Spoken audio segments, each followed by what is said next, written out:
Welcome to the Attention Deficit Disorder Expert Podcast Series by Attitude Magazine. Hey everyone, I'm Susan Kaufman and you're listening to Attitude Magazine's ADHD Experts Audio. If there's one common theme among Attitude's listeners and readers when they write to us or talk about homework, it's this. What happens to it? How does it get lost on the way home from school? How, once it's completed and in your child's backpack, does it somehow never make it to the teacher? And I guess the ultimate question, is there really a homework genie? Today, we're super pleased to have Jill Rogers here to talk about simple, effective tools for organizing your child at school and at home. She'll be talking about the systems that parents can put in place in collaboration with school to help your child's school day go smoothly, including tech tools and organization strategies to help parents as well. Jill Murphy has extensive experience working with special children and is a very long-time volunteer at a wonderful, wonderful resource for ADHD families called addresources.org. It's based in Seattle, but its website is national. It's one of the earliest websites that served the attention deficit community, and ADD Resources has just been a great inspiration to all of us at Attitude, so I hope you'll check it out. They're working on a new launch of a new website sometime soon, so that'd be pretty exciting. So, Jill, thank you so much for being here today. We're very grateful for your time. Well, thank you. I'm honored to be here. So I'd like to begin a little bit about my background as a special education teacher. I had to learn a lot about organization, and I had to learn a lot about that from my students, from my own children, and from the clients that I've coached over the years, including some of my elderly relatives. And they've been my greatest teachers. So when we sat down and we talked about what is organization, we needed to dispel a couple of myths. Is it about having a neat and tidy, clean house that's very well organized visually, or is it about being able to lay your hands on things that you need when you need them within a reasonable amount of time? And as you know, a lot of our children have almost a whirlwind of things going on in the morning. So do we. We're getting ready for work or what have you. So we determined that the goal would be a life skill that we should all be able to use. It should be measurable. We should be able to maintain the systems, and we should be able to have that ability to monitor and adjust what happens if things don't quite work out so well. And it's also resourceful. So if you're organized and you know that you are baking a cake and you need a recipe, you're going to go find that recipe somewhere because you can't just do it on your own. Because I've been observing and I've been a part of the project management approach to things, with my son being in project management coursework, I've been taking some of the language out of that. And UX stands for user experience. And as we're training our child this lifelong skill, we need to take into consideration their experience of what's happening. It's almost like Houston. We're going to launch a rocket and we're going to get this project off the ground and into outer space, with, again, self-management as the objective. Some of the strategy mindsets would be key components such as, does the child own or want to participate in this process? What's the functionality? Is there a purpose for doing the things we do, or are we looking in the IKEA magazine or somewhere else like that and we're saying, well, that's really pretty, it looks really pretty, but it does not have a purpose. It has to factor in time, space, and movement. And it also has to have a structure but not be so rigid that there isn't wiggle room. And it also meets the appropriate expectations of the goal, meaning if you want your child to do this, you know, we want to give them some flexibility, but is the outcome happening? And it would be a different trajectory out into that space called organization. And the biggest component of this is that we have to refine the system as we go along. It evolves. Some activities for you to do. Just spend a week doing some of these things. Watch your child for his formula or her operating system for organizing things that they value. It could be their video collection, it could be their gaming collection, it could be their car collection, it could be something that they really enjoy, and watch how they do it and see how they approach those kinds of things. Another activity might be to have your child organize a new system for the family, such as building an emergency kit or cleaning the junk drawer. Watch how they approach this. And then before the end of the week, I would like you to task analyze all of the things that happen from dawn to dusk. And as you're doing this, I want you to put some labels and verbalize what your child is doing. Paying close attention to their learning style, and ask them questions. I notice that you are a visual learner. I notice that when you go to look for things, it's where you last saw it, those kinds of things. So let's get into the different areas that we might want to address. Let's call the command center Houston. It is rocket science. It is the cognitive hub of the home. And some of the most important things that we should have there are the master calendar. Where that's located is very vital because it has to be where everybody can look up from the dinner table or look up from, in the family room to see what's happening within the family. In project management, they call them stand-up meetings. And so everybody stands around maybe on a Sunday afternoon and they say, okay, what's everybody doing this week? And a lot of times, if you have teens and somebody asks, where's that homework? Or you have an 18-year-old that says, well, my mom didn't tell me I had to be there. A measure of your success might be that they stop saying that. Well, my dad didn't tell me, my mom didn't, my teacher didn't tell me. One of the most important things you can have in this command center area is the chaser system. It's the system where you have everything you need. The codes into your computer, perhaps, the soccer schedules, the music schedules, the contact information for the school, all those kinds of things that you need to have at your fingertips. You can use products, you can use technology, but be really careful of using too much. I sometimes think that less is more. And the other thing is it needs to be tangible. The next area is the staging area. This is kind of the launch pad of your home, and this is where everything sometimes gets lost in the chaos. It's ideal if it could be near the command center. However, my preference is for it to be close to the door that you leave, you come and go from, the back door. So if I go and do a home observation, I will ask, so when you leave the house, where do you leave? When you come home from school, where do you come home at? Then what do you do? Then what do you do? It should have some creative design behind it and some function. And one of the key components here is that the parent should have an emergency kit, the grab and go kit. It should have the medication, extra keys, maybe extra clothes, maybe an electric charging station, those kinds of things.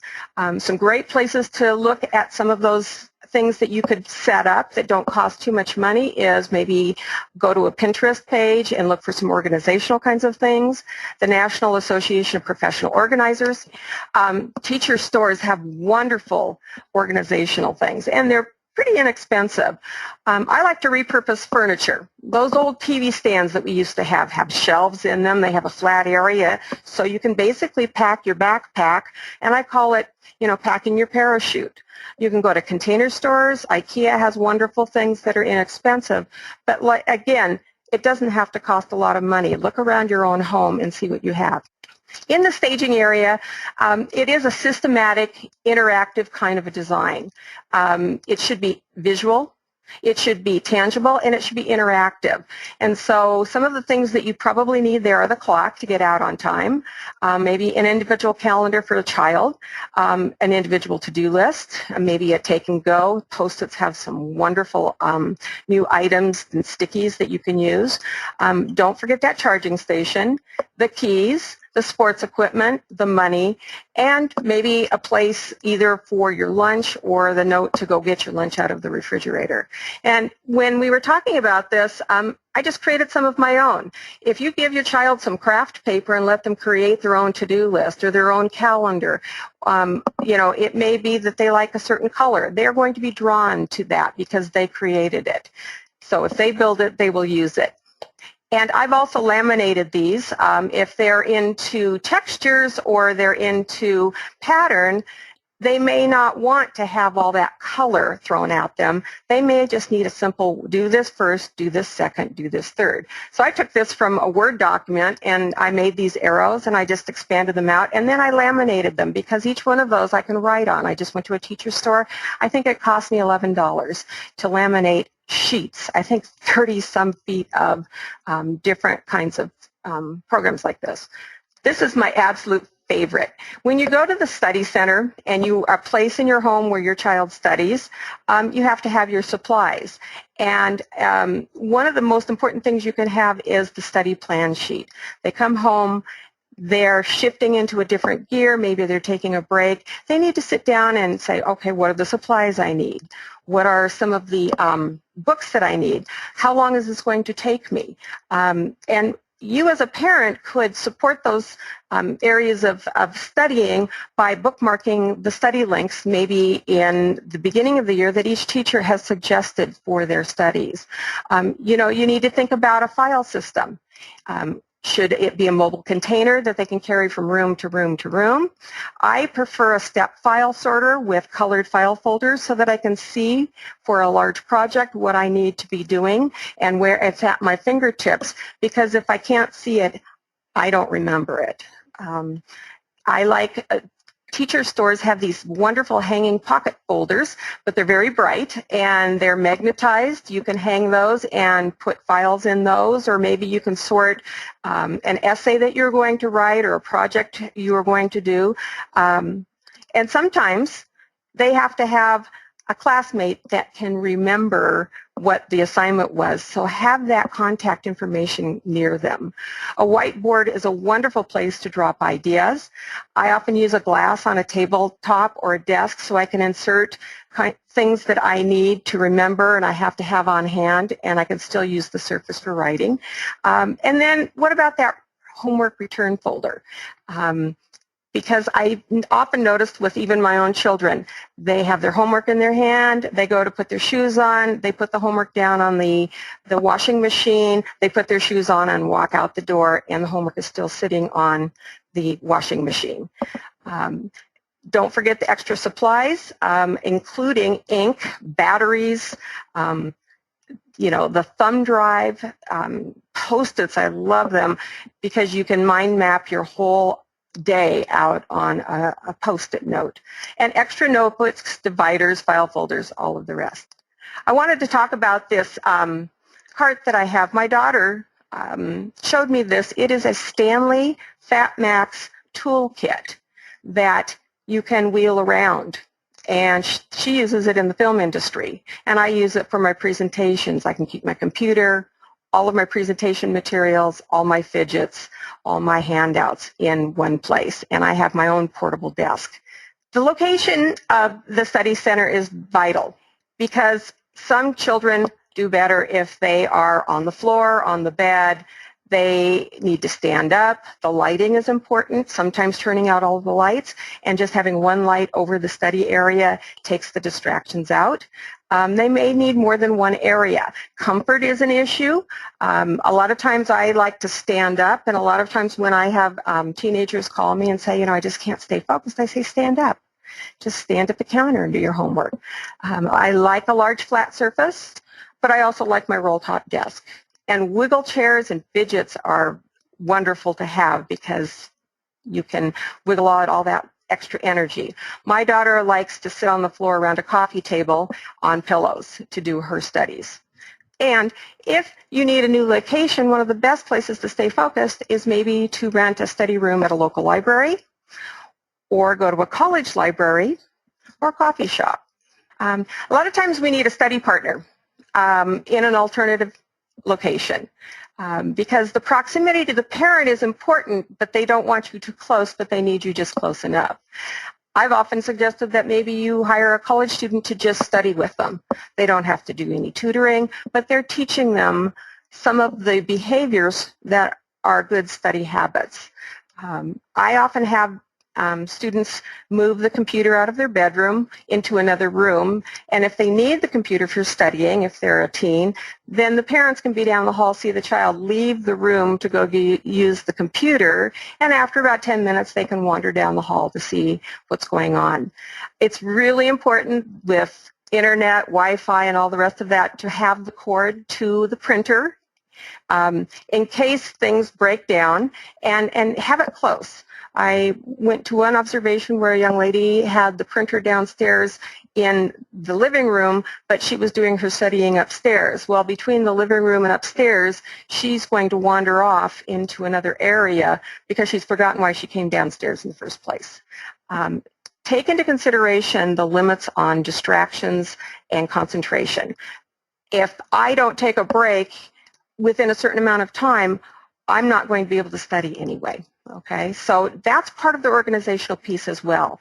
A friend of mine, Gary Benton, who wrote Fire Spitters, he says for the first 3 weeks, set the feeling tone. Make studying fun. It's an incentive. You want them to enjoy doing their studying. And keep the rapport very calm. Headphones, noise canceling, all of those things are good strategies for the study center to block out noise. Sometimes baking while doing studying is the perfect timing. If you're setting up the study center, the daily study center, post the assignments and the due dates. Make a study plan, the roadmap for where you're going. Calculate the time blocks that you need to get these done, and then watch to see if you actually can hit those time blocks. There are a lot of great technical programs out there. One I found several years ago was called StudyMinder. It's very simple. There are a few others that I've used as well, and I think it's on the next slide. And then there are some programs that restrict social time, or social media time, and timer systems. And technology is great, and if you can get the accommodation to allow your child to take a picture of the notes up on the board in classroom so that they can remember. I know a teacher that actually does it in her own class because she teaches different versions of that classwork, and so she takes the picture to remember where she left off. One of the great ones that I've just discovered for my Apple is the iStudies free app, and I paid the $9.99, and so it sends messages to me that I have assignments due. Even though I'm not in school anymore, I wanted to try some of these out. Parking ideas is great. So having lots of Post-its around so that as you get an idea, you can park it on a mirror, on a wall, or wherever else before you start the writing, but you can also manipulate it. Mind mapping, large sheets of paper. Go to some of the craft stores and just get a roll of paper to put ideas for a large project. And then, of course, there are all the different programs that you can get on apps and computer and whatnot, like inspiration software. I've newly discovered something that's been on my computer, Microsoft OneNote. It's like a virtual notebook that I can turn pages on and drop my thoughts. Word has the same same feature in their notebook layout area. And then with the OneNote, for example, my son was the one that pointed it out to me. He can type faster on his phone than he can on his computer. And so if he forgets to bring his computer to his class, he just types it into his phone, and it's already synced up with his computer at home. And so he doesn't miss a beat there. So don't forget the file share programs. There comes the problem of storage and retrieval systems. What do you do with this paper chase that you're going through? Where do you put these things? Are you going to file by the file system? So finding different kinds of tab notebooks, folders, like I said, the step file sorters, mobile file boxes, using cloud services are wonderful. And sometimes the teacher or the school district may have some kind of system available to you. So check online with the school district. Plan books. It's the transport system. This is where all the hard work gets lost in this black hole. And this is where we have to do the training so that when we let our children go off to school or come home from school, we don't lose the assignment that's due or some other note that has to be signed. And a lot of times with the plan book, we have school supplied and mandatory. You can purchase your own, you can download some, or you can make your own. I've worked with a young man that had to reduce the bulk in his backpack and in his notebook, and instead of having the whole year, he just took out 4 to 6 weeks worth because he wasn't using it anyway. And so let's minimize the need for you to have this. Sometimes it's just as easy to use a pocket note or create your own online if the school gives permission. I even know a flight a pilot that uses it as a flight plan book. He creates his own. He uses cardstock with different colors so that he has it in his own language with all the pertinent information he needs. And then he has it bound. Teacher planners are clean and simple. One idea is to use what they call a running record. You buy a bunch of small pocket notebooks and put tabs in them, the hard Post-it tabs, those kinds of things, and you write everything in sequence as you go along. The green tab is you need to do it, and the red tab is do. And then if it hasn't been done, then you bring it forward and you address that as you turn through the pages. Your child does need help with prioritizing and time management skills, so keep that in mind. A lot of times using icons, stickers, color, coding, anything that is out there is really helpful because they'll remember, oh, I remember it was the picture of the star, that's where I left off, as opposed to a word. Another transport system might be the notebook. First, you have to define what they're using the notebook for.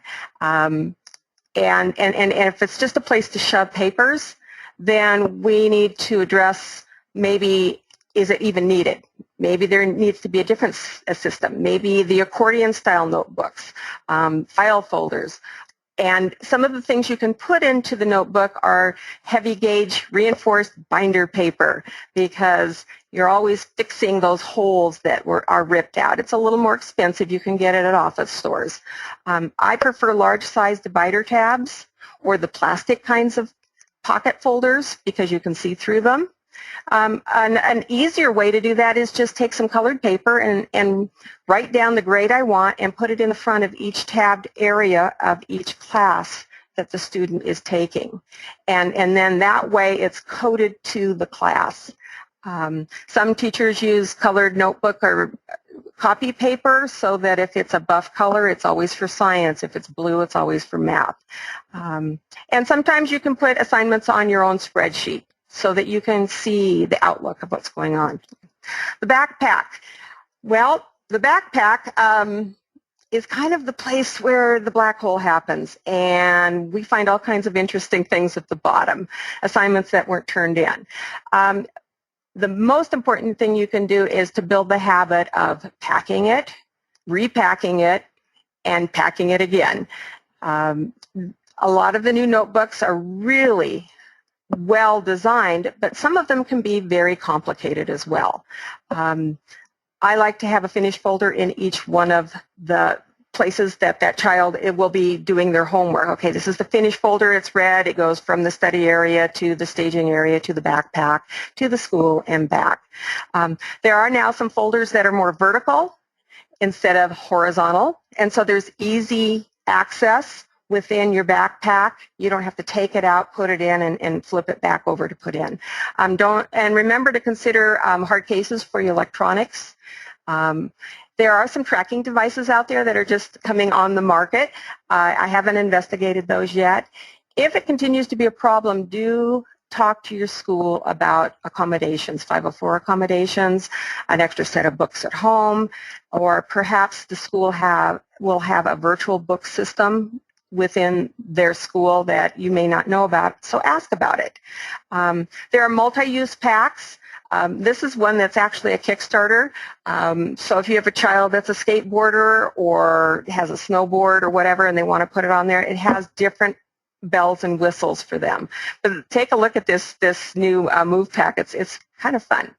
But remember, daily sort, purge, repack, and it's a learned skill. You don't do it for the child. You talk them through the program and assist them with their thinking. The locker. This is the one area that you really don't have a lot of control over, and this is where you may need help with the school. And it's kind of like the outer space junk drawer. And it's like, Mr. Spock, where did I leave the keys to the shuttle? You know, you'll find science experiments in there from lunches from 2 months ago. So ask for the accommodation for the location. Do they have enough time to get to the locker and then back to class, or from the locker to the bus? Because they may skip going to the locker at the end of the day to run to the bus if there's not enough time. Sometimes you can ask for extra 5 minutes passing time to and from classes. at the secondary level. And be ready to drive back to school if something's forgotten. Phone reminders at the end of the day, you can set those. I know a lot of students have phones now. They can set their alarms to remind them to do certain things at certain times. Colored bracelets are easy. You put it from one arm to the next. That means I have to go to my locker and get these supplies. And to have a helpful locker partner nearby that says, yes, we have page 52 to do in, our math book. And a lot of the magnetized organizational systems. The bedroom. This is their area that they have a little bit of sanctuary design, piece, but it's also a multi-use area. So when you're thinking about organization in the bedroom, think like a teacher. They organize the room for movement for a lot of different children to do a lot of different things. I would suggest clear containers and open shelving, lots of labels. Yes, the laundry basket and the garbage bins, because if you don't have those things, where does it go? It goes on the floor. Remove most of the clothes out of the drawers and shelves. If they're not wearing them, why are they in the room? Hibernate them. And then allow them to have some personal flavor with limits and rules on, food is not under the bed, those kinds of things. This is kind of a dicey area because we did define organized as not being tidy, but sometimes the bedroom, if you can't get the door open, there has to be some cleaning going on in there as well. One of the easiest things I've used is duvet covers because they don't have to put the sheets, then the blankets, then the pillows, then the bedspread and make it all look nice. You can make them out of flat sheets. They shake it out and the bed is made. Children by 8 should be starting to learn how to use the laundry with supervision, and give them a picture of what done looks like so that you don't have to be nagging, saying, no, that's not done, no, that's not done. They don't see what you do. So with my child, Connects, he loved them, I valued them, he built beautiful objects, but when I said you need to clean your Connects, he'd say I did. He could not see them, so I had a rake. So, and again, stuffed animals can be hibernated. You can get those space saver bags that shrink everything. You can put it out in the garage. Ziploc bags for your clothes so that your clothes are set for the whole week. 10 minutes a day. Set some music and say, okay, just do whatever you can do for 10 minutes, okay? Let's just get it clean. I often suggest a monthly purge with time to finish. If you're tearing a closet out, you need to have the plan for putting everything back because you may be exhausted at the end of the day and then it's all out on the floor. A lot of times because we had stairs at our house, the grab-and-go delivery container, that it's the bottom of the stairs. Everything that is downstairs that is driving me crazy, I threw in that box, you carry it upstairs. A body double. For a teen, it might be a girlfriend or a friend. Or with your very close neighbor or friend, do a jurisdiction exchange. I forgot to say an exchange or a donate box as well. So what you do is that I might go to my neighbor's house and help their child organize their room, and my neighbor might come to my house and help my child organize their room. And then provide surprise incentives for keeping things maintained in the room. It might be a new video game. It might be a decoration or a new organizational tool. But remember, anytime you organize somebody, you also have to build in the system for the training. It's not just organized and it's there. Okay. The bedroom area can also be multi-purpose, a homework area without supervision. So as far as the supervision, with the proximity, if they think they're ready to take this on, then you have the right as the parent or the board of directors to say, yes, I'll accept that, no, or let's negotiate, and then you problem solve. The use of the space is by design, and so it may be a desk, a light. It may be that they prefer the bed or the floor, but is there a system in place? And then the distractions on social media, the phone that's kind of slipped under the bed so that they can talk to all their friends. Do they have access to resources, the books that they're going to need? Are they running up and down the hall or up and down the stairs to find that book that they need for that class? And then there's also the problem with assignment management systems. Are they in place? Where does the finished homework go when you're done? Are you using the desk to load all your clean laundry, after you do your homework, what's going on there. And then you have to make a decision as a family whether or not headphones or music is acceptable in there. But remember, there's always an incentive for doing that because you want them to be able to go off to college and maintain their dorm room. And so an incentive might be that you buy a video game that's only used Monday through Thursday when they've met the requirement for maybe organization, homework, all of the above chores. And they can only use it on those days. They can't use it at will on Friday, Saturday, or Sunday because it saves a lot of my personal frustration with my child if I have that in place so that they're working towards a goal that they've set. The use of technology, there are a lot of wonderful programs out there. And in the technology world, they are starting to use the word life hacking, and it refers to any trick, shortcut, skill, or novelty or method that increases productivity and efficiency. However, technology can be your friend, it can also be your foe, because it takes time to do the training, and it can be so rewarding to go in and be sucked into that screen and not get your assignments done. So these are some of the examples of what are out there. I've not used the Sky Smart Pen that takes the recording within your pen as you're doing that. I have used the Dragon Naturally Speaking. The Evernote is actually partnered with Post-it Notes, and actually they have a virtual Post-it Note program. Inspiration software. Beeline Reader, take a look at that. Go out if you have a child that has a hard time with volumes of reading and they need to track the reading. Go out and take a look at that. This is another program that actually won an award. It's at Stanford, first place for their innovation. It's very simple. Smart Thinking, that is a fee-based online tutoring program, and in fact my neighbor is the one that owns it. Khan Academy, of course, Spark Notes, Cliff Notes, Safe Eyes, so that you can restrict the media and the social media while during certain times of the day. And there are some other ones out there. I love the Cozy. It's a free app that keeps your whole family organized with calendars and even recipes and who's doing what, when, where, and why, and how. And to summarize that, organization is an ongoing process that takes into consideration functionality, developmentally appropriate iterations of success. You have to take into consideration the user and how it's going to be used, and the user would be your child and your family. Do they have ownership? Are they invested in the process? And do they have the ability to utilize resources and professionals when they need them? And the goal is self-management for life. Jill, that was just great. Thank you so much. You're welcome. I want to come back to your statement that the goal here is for the child to own the system. Many of the questions on the screen are from people who are having a really hard time getting their child to own organization, deadlines. Comments like, he refuses to use his planner. We've hired a coach, but he doesn't think any of the tips relate to him, or just in general, parents feeling that their child is resistant to organization. Yes. Do you have any suggestions in terms of, you mentioned incentives, but just anything else that you can talk to about? I think parents are really often at a loss as to how to break through with kids that just don't seem to want to do this organization stuff.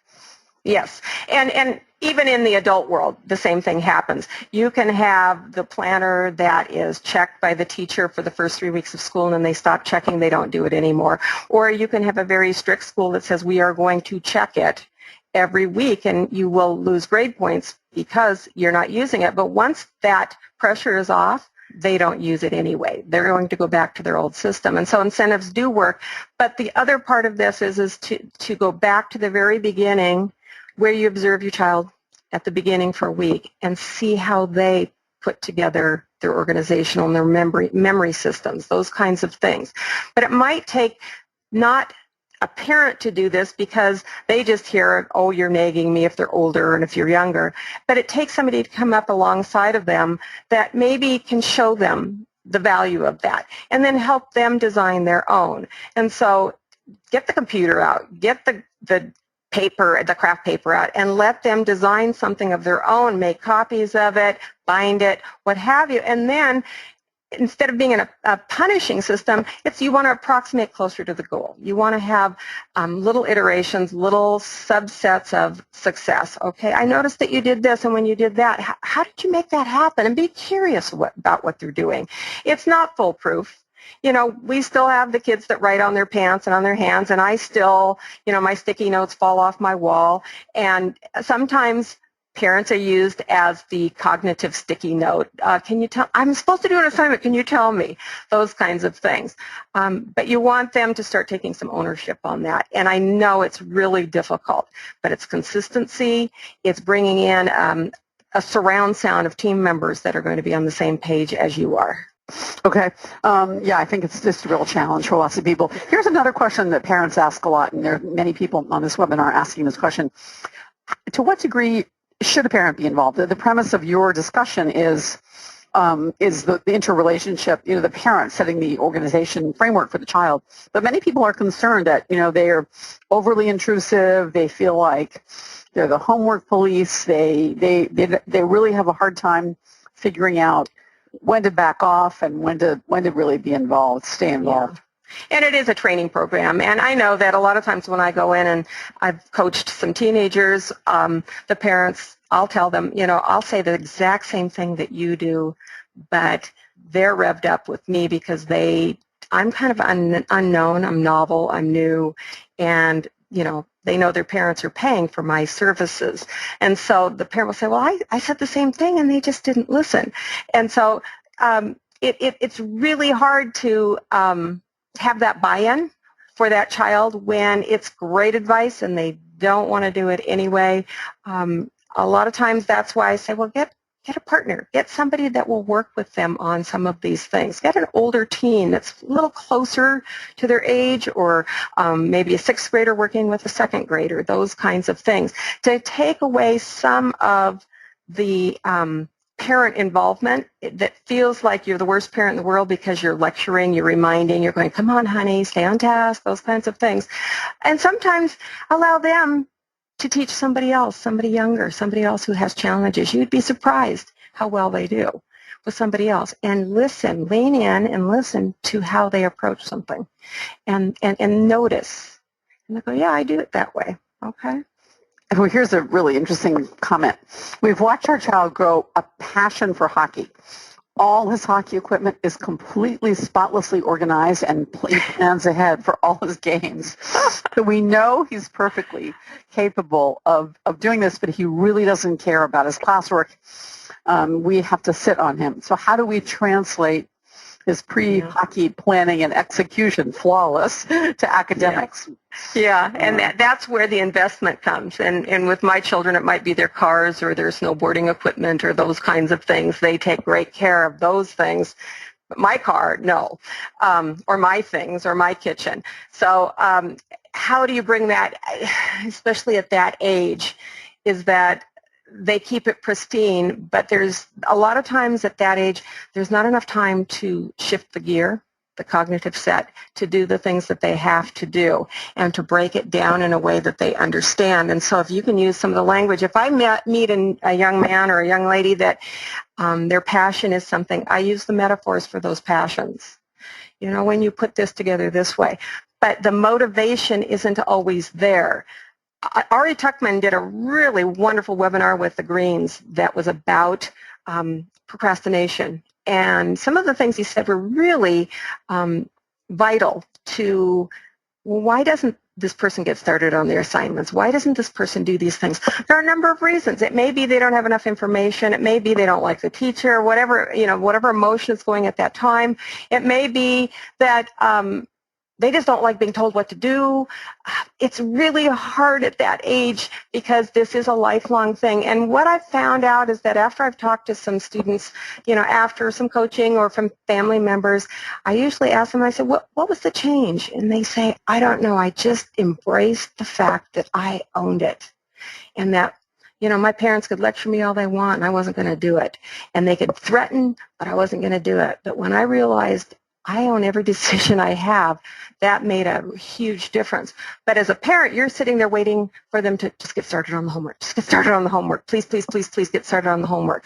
Because I have adult children now, I have to tell you, they do survive, and so do you. And they end up being in businesses sometimes where motivation and motivating the people they work with and keeping them on task, it's pretty interesting to watch. I agree. Some of the parents on the webinar have ADHD themselves. Yes. So here's Tricia quote, "I'm not organized myself. How do I help my child?" And other similar questions. Any advice for the ADHD parents out there? Yes. One of the addendums that I wanted to add to this is that before we can get our own children organized, we have to get ourselves organized, because we have to model the behavior. And we have to go through that. And so to have a partner, a friend, a neighbor, a sister, a brother, an uncle, to kind of help you kind of go through and see how you organize in your home is really vital. It's not like holding up a mirror to yourself, and to understand and to check-ins. And one young man in the video, I don't know if Stuart has the video, the picture of it that we added at the end. He didn't have much in his house, but I said, "So where do you keep your hospital badge? Where do you keep your meds? Where do you keep your this, that, and the other thing? Do you have a container?" And he said, "No." And so I live in Seattle, he lives in Portland, and every day he came home, I saw the little green light go on my computer, and I said, "So did you get a container?" He found a box. It was Mike's box of stuff. And he put his medication, he put his hospital badge, he put his phone, he put his wallet, he put all these things. But for 3-4 weeks, I asked him, and it was, I was lecturing him a little, I was nagging him a little, and after about a month, he said, "I haven't been late for work all month." And he's very successful now as a paramedic in the Middle East. And it was as simple as just kind of being at his point of performance where things fall off, because he wanted to get on some video gaming, or he wanted to do some other things. So that's really interesting. A suggestion here from Heather, recommending flylady.com. I have to agree with you, Heather. Yes. I think she's amazing. Yes. Great techniques for getting organized, very simple. A lot of, set a timer for 5 minutes. You can do anything for 5 minutes, 15 minutes, whatever. But Jill, in general, where do you recommend people go to find organization coaches? I would say, I think you have some on your directory, and we will probably have some on ours. You go to the National Organization for Organizers. Fly Lady is wonderful because she brings humor into the mix, and I love that. Actually, Denise Allen, who's been on the TV Hoarders program, is on our board now. She just became a board member 2 months ago. So we're hoping to get some great articles and strategies from her as well. So, and sometimes it's just having a friend, somebody to just say, I'm going to show you my junk drawer. I'm going to show you I'm going to open the door to the garage or whatnot. And somebody that says, "Oh, I can do that if you'll help me, with this party planning and do the cooking, because I'm a terrible cook." So, it's sharing your expertise in different areas, and it's always fun when you do it with somebody else. Okay.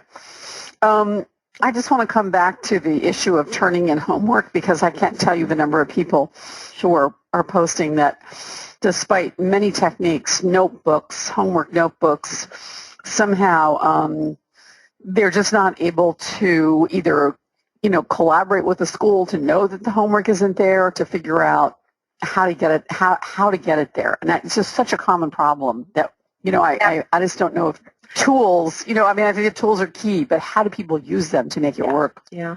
Well, one of the best things you can do is, if your child's on an accommodation plan, and this came from a lawyer, is that you put into the written part of the accommodation that the child has so many days grace period upon notification to the parents. Now, I don't want to hear teachers screaming, because it's not that, they should be calling. They have enough to do already.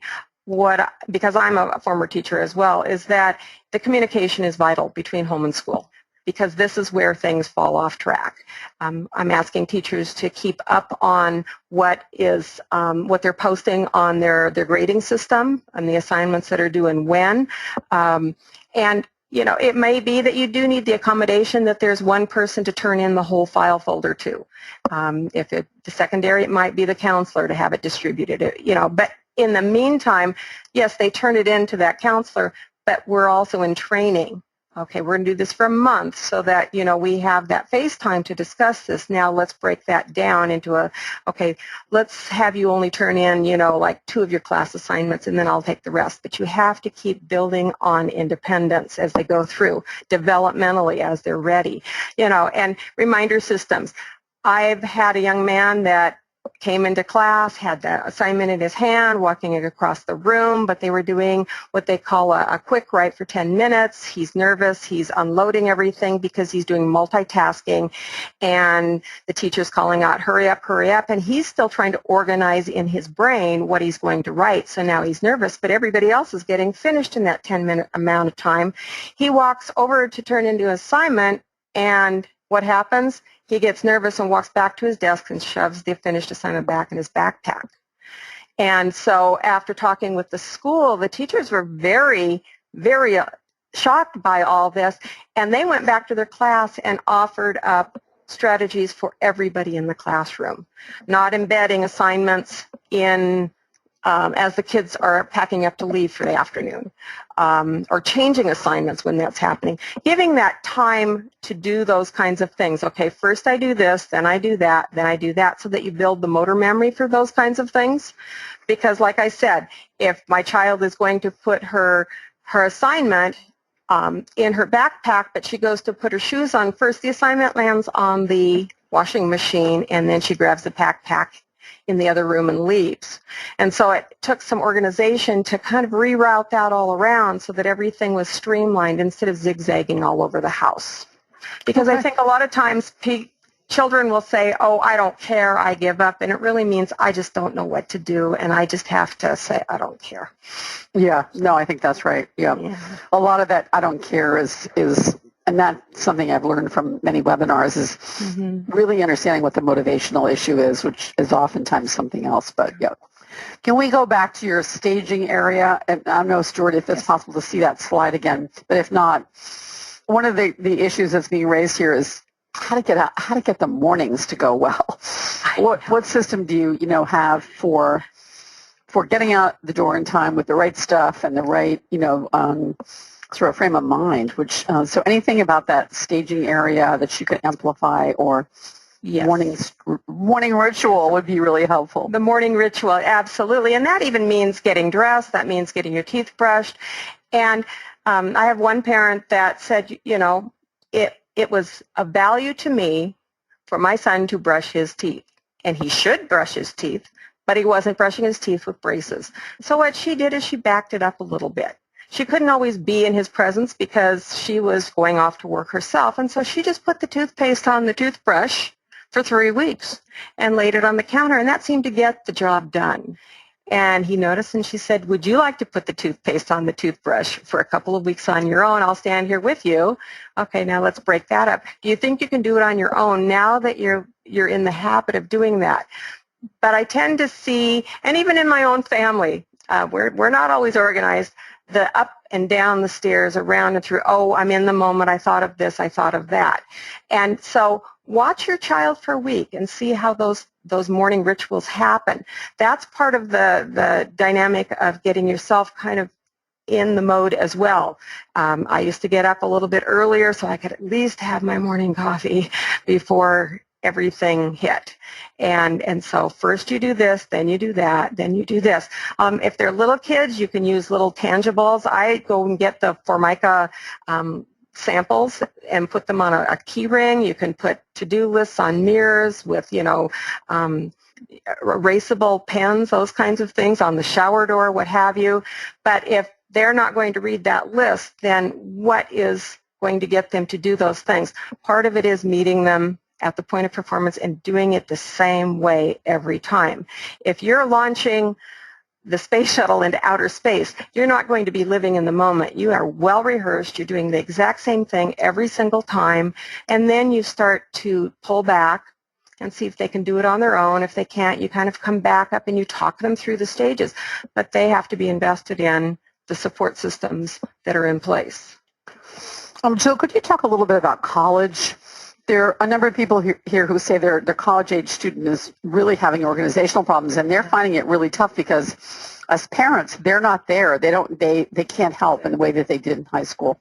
Exactly. There are a number of coaches out there at the national level that are working with college students as well. And if they haven't checked into, they usually call it the disability office or some office where those supports are there. Here in Washington State, our community colleges are doing an excellent job of supporting students.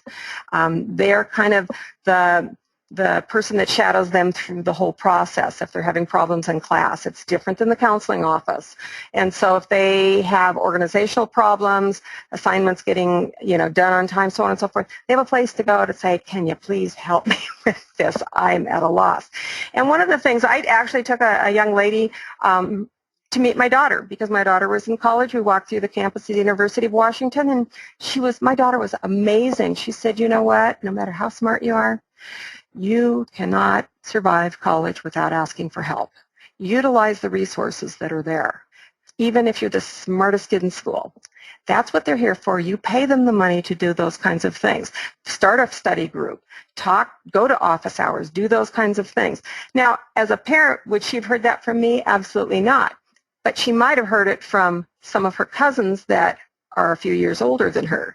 And so try to bring some people into their life that are in the area that are maybe the same age or close to the same age or maybe a couple of years ahead of them to do some check-ins with them. I do know that some colleges do provide some coaching for them. I know they do it for the athletes, and they make sure that they're getting their assignments done. Because it's too easy to have somebody come into your room when you're studying and say, come on, let's go play basketball, or let's go to a movie, or let's go get pizza. And having that internal stop to say, no, I need to do this now. And so my daughter used to come over to the house in the middle of the night, and I would smell food cooking because she used baking as her timing device. It was quiet. There was nothing on TV. She would do her assignments. She had her whiteboard to kind of keep her on track with some of her ideas. And it was a comfort. And some of our college students are away from home, and that's the difficult part. So if you can get somebody to mentor them, to keep them on track, if they can find somebody in the area, that would be awesome. I will say that the services that the disability offices offer are nothing short of amazing nowadays, at least for my daughter's college. It was truly amazing. They met with kids weekly. They would, she could get audio of her textbooks, all kinds of things. But as many of you know, the trick is to get them to go there to take advantage of it.